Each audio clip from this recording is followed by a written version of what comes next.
Hello friends, welcome back to my channel all in one nursing classes. आज का हमारा topic है structure of long bone. Basically जो bone है वो डिफरेंट टाइप्स के होते हैं। Long bone, short bone, irregular bone, flat bone, sesamoid bone. तो उसी में से एक जो टाइप्स है जो लॉन्ग बोन है उसके बारे में आज हम देखेंगे कि उसका स्ट्रक्चर कैसा होता है, वो उसमें कौन कौन से पार्ट्स होते हैं। तो चलिए हम लॉन्ग बोन के बारे में देखते हैं। सबसे पहले हम ये स्ट्रक्चर का देख लेते हैं कि स्ट्रक्चर में क्या है, कितने पार्ट्स हैं। ये जो लॉन्ग बोन है इसमें 2 पार्ट्स होते हैं। कौन कौन सा? Epiphysis and diaphysis. जो एपिफाइसिस है, बोन के दोनों एंड पे जो वाइड पोर्शन आपको दिख रहा होगा वो एपिफाइसिस कहलाता है। जो यहाँ भी आपको एपिफाइसिस मिलेगा और इस एंड में भी एपिफाइसिस मिलेगा। और दोनों एपिफाइसिस से बीच में ये जो कैनाल जैसे स्ट्रक्चर दिख रहा है, यहाँ से लेकर के यहाँ तक, वो क्या है? डाइफाइसिस। तो बेसिकली जो लॉन्ग बोन होता है उसमें 2 पार्ट्स होते हैं, एपिफाइसिस एंड डाइफाइसिस। जो एपिफाइसिस है वो 2 होते हैं एंड डाइफाइसिस 1 होता है। एपिफाइसिस एंड डाइफाइसिस जहाँ पे आपस में जिस पॉइंट पे मिलते हैं उस पॉइंट को मेटाफाइसिस बोलते हैं। जैसे आप ये देख सकते हैं, ये क्या है? ये मेटाफाइसिस है, ये एपिफाइसिस, ये डाइफाइसिस। दोनों आपस में इस वाले पॉइंट पे मिल रहे हैं, जिस पॉइंट को क्या बोलते हैं? मेटाफाइसिस। और ये जिस पॉइंट पे मिलता है वहाँ पे एक आपको ये रेड कलर का लाइन दिख रहा होगा, इस लाइन को बोलते हैं एपिफाइजियल लाइन या फिर एपिफाइजियल प्लेट। इसका काम क्या है?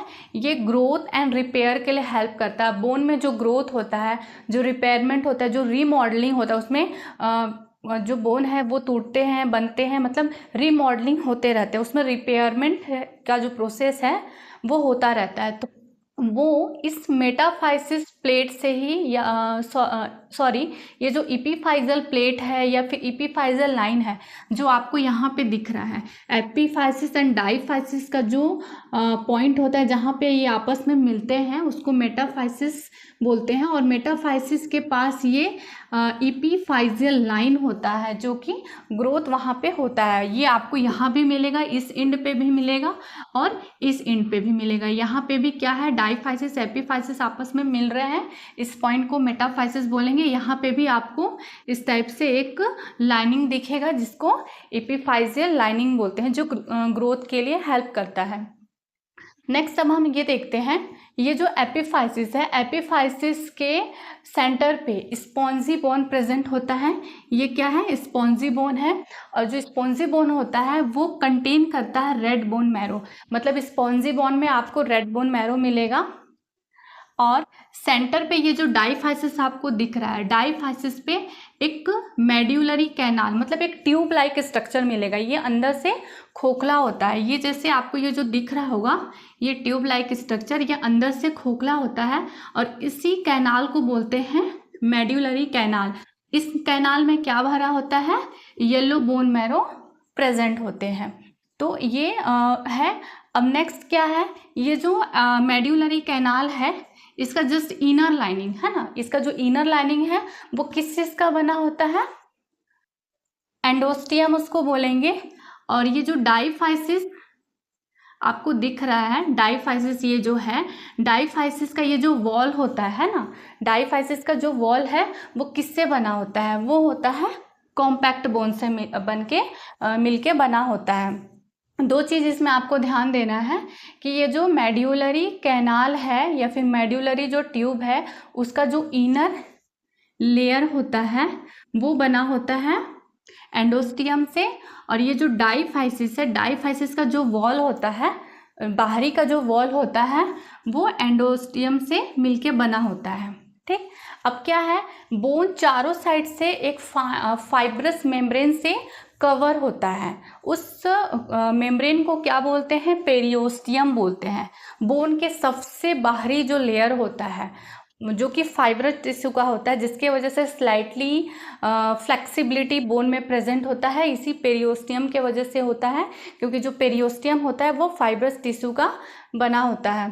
तो ये जो पेरियोस्टियम होगा वो बोन में आपको चारों साइड मिलेगा, एक्सेप्ट कहाँ पे नहीं मिलेगा? बोन के इस एंड पे और इस एंड पे। ये जो आपको वाइट कलर का ये जो खाली जगह दिख रहा होगा यहाँ पे आपको, और इस वाली जगह पे यहाँ पे आपको क्या नहीं मिलेगा, पेरियोस्टियम। यहाँ पे प्रेजेंट होता है आर्टिकुलर कार्टिलेज, जो हाइलिन कार्टिलेज होता है। अब इस कार्टिलेज का क्या काम है, दो बोन को आपस में ये जोड़ने के लिए हेल्प करता है, और साथ में दो बोन के बीच में जो मूवमेंट होता है वो इसी आर्टिकुलर कार्टिलेज की हेल्प से होता है। तो बेसिकली यही है जो हम स्ट्रक्चर में देखते हैं। अब हम इसको थोड़ा डिटेल में देख लेते हैं कि जो structure of long bone. A long bone has two part. जो लॉन्ग बोन होता है उसमें दो पार्ट्स होते हैं। कौन कौन से, डाईफाइसिस एंड एपीफाइसिस। डाईफाइसिस किसको बोलते हैं, diaphysis is a hollow region and inside present medullary cavity that filled with yellow marrow. मतलब ये जो डाईफाइसिस है, जो सेंटर वाला पार्ट्स आपको दिख रहा होगा, वो एक हेलो रीजन होता है। हेलो रीजन दैट मीन्स कि अंदर से वो खोखला एक नली जैसा पार्ट होगा, जिसको हम क्या बोलते हैं, ये जो आपको दिख रहा होगा एक ट्यूब जैसा स्ट्रक्चर अंदर से दिख रहा होगा, जो अंदर से क्या है, खोखला होता है, इसको बोलते हैं मेड्यूलरी कैनाल। और इस मेड्यूलरी कैनाल में येलो बोन मैरो प्रेजेंट होता है, जो आपको इस वाले पॉइंट में बता रहे हैं। नेक्स्ट पॉइंट है, diaphysis wall are composed of dense and hard. ये जो डाईफाइसिस का जो वॉल होता है ना, वो कंपोज होता है, मतलब मिल के बना होता है। किससे मिल के बना होता है, डेंस एंड हार्ड सब्सटेंस से।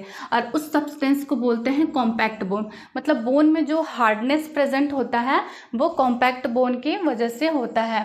नेक्स्ट, ये आपका जो था वो डाईफाइसिस के बारे में था। नेक्स्ट हम देखते हैं कि एपीफाइसिस क्या होता है ना। ये एपीफाइसिस क्या होता है, ये wide section at each end of long bone. मतलब लॉन्ग बोन में एंड वाले पार्ट में, एक इस एंड पे और इस एंड पे, ये थोड़ा सा वाइड है, दैट मीन्स थोड़ा सा चौड़ा है। और ये वाला जो डाईफाइसिस वाला पार्ट है वो थोड़ा सा नैरो है। तो जो एपीफाइसिस होता है, बोन के दोनों एंड पे जो स्लाइटली जो चौड़ा वाइड वाला सेक्शन होता है उसे एपीफाइसिस बोलते हैं। और इसमें क्या फील्ड होता है, field with spongy bone. Epiphysis के बीच में स्पॉन्जी बोन भरा होता है। नेक्स्ट आपको क्या बोल रहा है, each field with spongy bone that contain red bone marrow. मतलब जो एपीफाइसिस होता है उसके बीच में ये आपको मिलेगा स्पॉन्जी बोन भरा होता है, और इस स्पॉन्जी बोन में रेड बोन मैरो प्रेजेंट होता है। वैसे ही जैसे हम पहले देखे थे कि जो डाईफाइसिस होता है, डाईफाइसिस के सेंटर पे एक कैनाल होता है जिसको मेड्यूलरी कैनाल बोलते हैं, और इस कैनाल के अंदर में येलो बोन मैरो प्रेजेंट होता है। वैसे ही एपीफाइसिस के बीच में स्पॉन्जी बोन प्रेजेंट होता है, स्पॉन्जी बोन में रेड बोन मैरो होता है। रेड बोन मैरो क्या में हेल्प करता है, हेमोपोइसिस में। हेमोपोइसिस क्या होता है, जो WBC RBC प्लेटलेट का फॉर्मेशन करने के लिए हेल्प करता है, दैट मीन्स होल ब्लड को बनाने का काम करता है। Next, each epiphysis meet diaphysis at metaphysis. मतलब हर एक जो एपीफाइसिस होता है डाईफाइसिस के साथ मिलता है। कौन से पॉइंट पे मिलता है, उसको बोलते हैं मेटाफाइसिस, जो कि स्लाइटली नैरो होता है ना। जैसे यहाँ पे आपको दिख रहा होगा, ये क्या है, एपीफाइसिस है, ये है डाईफाइसिस। तो ये दोनों आपस में कहाँ पे मिल रहे हैं, इस वाले पॉइंट पे मिल रहे हैं, जिसको बोलते हैं मेटाफाइसिस। सेम ऐसे यहाँ पे भी ये एपीफाइसिस, ये डाईफाइसिस, यहाँ पे ये मेटाफाइसिस के पॉइंट पे आपस में मिल रहे हैं। दैट कंटेन एपीफाइजियल लाइन या फिर एपीफाइजियल प्लेट। और इसी मेटाफाइसिस वाले पॉइंट पे ही आपको एपीफाइजियल लाइन मिलेगा, जो आपको रेड कलर का ये लाइन दिख रहा होगा, और यहीं पे बोन का ग्रोथ होता है। Next, inside the medullary cavity has delicate membrane lining is known as endosteum।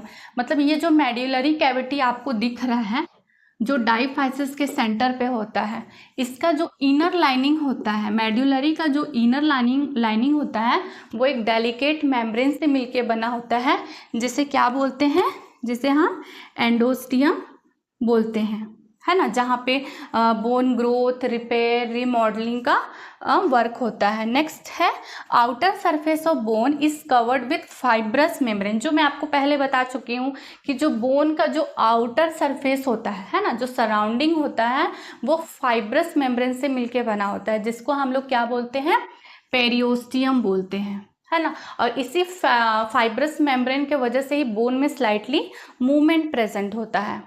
तो ये जो अभी मैं आपको जो बताई वो स्ट्रक्चर ऑफ लॉन्ग बोन का है। और इसी जो पेरियोस्टियम है, जो बोन के सबसे बाहरी में आउटर लेयर होता है, उसी से क्या अटैच होता है, that contain blood vessels, nerve, lymphatic vessels, tendon, ligament attach here. मतलब बोन का जो बाहरी लेयर होता है या फिर जो फाइब्रस मेम्ब्रेन होता है, उसी से ही आपका नर्व हो गया, ब्लड वेसल्स हो गया, लिम्फ वेसल्स हो गया, ये सब अटैच होते हैं, टेंडन हो गया, लिगामेंट हो गया, ये सब अटैच होते हैं। तो ये जो हम अभी देखे वो सारा क्या था, लॉन्ग बोन का स्ट्रक्चर था कि लॉन्ग बोन में कितने पार्ट्स होते हैं, है ना, उसमें क्या क्या प्रेजेंट होता है, किस टाइप का उसका स्ट्रक्चर होता है। नेक्स्ट आपको ये यहाँ पे जो दिख रहा होगा डायग्राम, ये है शॉर्ट बोन का। शॉर्ट बोन में ये एकदम सिंपल होता है, दो कॉम्पैक्ट बोन के बीच में क्या प्रेजेंट होता है, स्पॉन्जी बोन, और स्पॉन्जी बोन में रेड बोन मैरो प्रेजेंट होता है ना। और ये जो शॉर्ट बोन है इसके चारों साइड क्या होता है, पेरियोस्टियम होता है, जैसा कि आपको इसमें दिख रहा होगा। ये सिंपली इस टाइप से ही स्ट्रक्चर होता है, मतलब बीच में स्पॉन्जी बोन भरा होता है, दोनों साइड से कॉम्पैक्ट बोन होता है और चारों साइड से पेरियोस्टियम उसको कवर करके रखा हुआ है। इसमें कोई एपिफाइसिस या फिर डाइफाइसिस प्रेजेंट नहीं होता है। तो ये सारा था structure of long bone and short bone. I hope आपको इसका जो टॉपिक है ये अच्छे से समझ में आया होगा। अगर आपको वीडियो पसंद आया हो तो लाइक करें, शेयर करें, मेरे चैनल पे न्यू होंगे तो सब्सक्राइब जरूर करें। Thank you.